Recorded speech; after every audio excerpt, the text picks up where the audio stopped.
Hello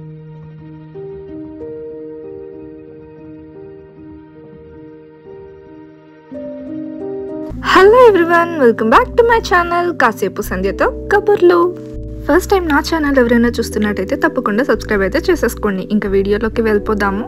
so time చూసారు కదా, 3:30 morning. So ఈ టైంలో కూడా మా జున్ను ఎంత యాక్టివ్గా ఆడేసుకుంటున్నాడు. థంబ్నెయిల్ చూస్తే మీకే అర్థమై ఉంటుంది, సడన్ ట్రిప్ టు వైజాగ్. మేమైతే 3 o'clockకి లేచి ఎంత సైలెంట్గా రెడీ అవుతున్నా సరే వీడైతే వెంటనే లేసిపోయి ఇలా కార్ తీసుకొని ఆడేస్తున్నాడు. సో నెక్స్ట్ 4 o'clockకి అయితే మొత్తం రెడీ అయిపోయి ఇలా అయితే స్టార్ట్ అయిపోయాము. హాయ్ చెప్పు. ఇంకా రెడీ అయిపోయిన తర్వాత ఎప్పుడెప్పుడు బయటకు వెళ్దామా అని ఇలా డోర్ దగ్గర వెయిట్ చేస్తూ ఉన్నాడు. నేను తలుపు తీయంగానే ఇంకా బయటకు వెళ్ళి ఆడేసుకున్నాడు. మా లగేజ్ అంతా ప్యాక్ చేసుకుని ఇంకా మార్నింగ్ క్యాబ్లో అయితే స్టార్ట్ అయిపోయాము. సో క్యాబ్లో అయినా కొంచెం సేపు పడుకోబెడదాము అంటే అస్సలు పడుకోలేదు, అలా చూస్తూ ఉన్నాడు. ఈ ప్లేస్ ఏంటో గెస్ట్ చేశారా? గెస్ట్ చేస్తే నాకు వెంటనే కమెంట్ చేయండి. సో స్టేషన్కి అయితే రీచ్ అయిపోయాము. మోస్ట్లీ మేమైతే నైట్ జర్నీసే ప్రిఫర్ చేస్తాము, ఎందుకంటే జున్నుతో చాలా కష్టం డే జర్నీస్ అన్నవి. ఏదో కలర్ చేస్తూ ఉంటాడు, సో హ్యాండిల్ చేయడం అయితే చాలా కష్టం. అందుకని నైట్ జర్నీస్ ప్రిఫర్ చేస్తాం. నైట్ అయితే చక్కగా ఎక్కిన వెంటనే పడుకుంటాడు, ఇంకా లేవగానే వైజాగ్ రీచ్ అయిపోతూ ఉంటాం కాబట్టి.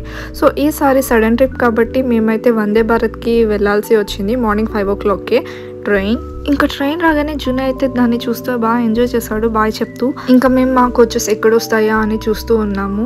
జున్ను నేను ఫస్ట్ టైం అయితే వందే భారత్ ఎక్కుతున్నాము. చెప్పాను కదా, మోస్ట్లీ నేను నైట్ టైమే ప్రిఫర్ చేస్తాను, ఎందుకంటే డే టైంలో జున్నుతో హ్యాండిల్ చేయడం నా వల్ల కాదు.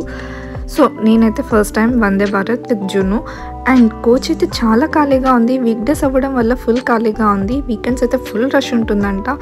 ఇది తొందరగా రీచ్ అయిపోతుంది కాబట్టి జున్ను అయితే ఇలా ఒక్కొక్కరి దగ్గరికి వెళ్ళి హాయ్ చెప్పేసి వచ్చేస్తున్నాడు. వందే భారత్లో ఫుడ్ అవైలబిలిటీ కూడా ఉన్నది.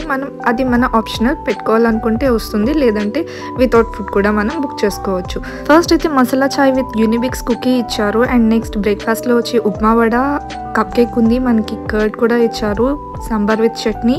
జున్ను కోసం అయితే నేను ఇంట్లోనే బ్రేక్ఫాస్ట్ చేసి తీసుకొచ్చాను, బట్ వీడు అస్సలు తినలేదు ఎంత ట్రై చేసినా. ఓకే, నెక్స్ట్ పేపర్ ఇచ్చారు మాకు.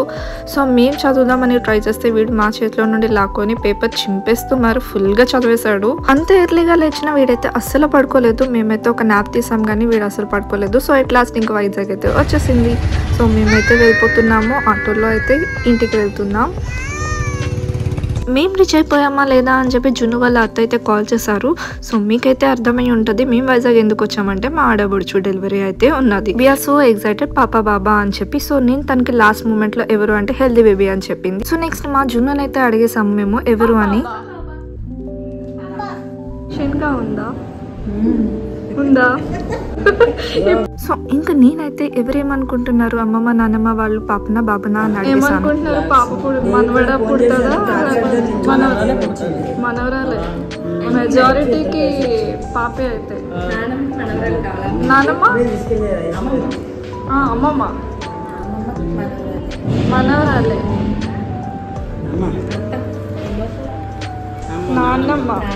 నానమ్మ మీకు మనవడా మనవరాలా ఆలోచిస్తున్నారు.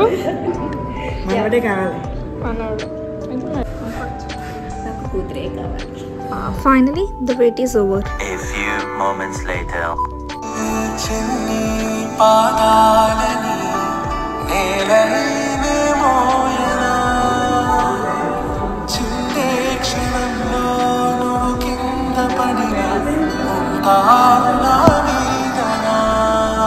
Father's precious moment కదా ఇది.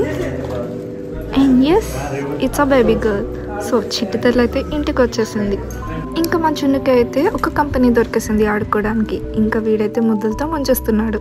ఇది సంగతి. సో అందుకే మేము వైజాగ్ ఇంత సడన్గా రావాల్సి వచ్చింది. సో ఈ వీడియో మీకు ఎలా అనిపించిందో నాకైతే కమెంట్ చేయండి. And don't forget to subscribe my channel. Thanks for watching. Like, share, comment. Bye.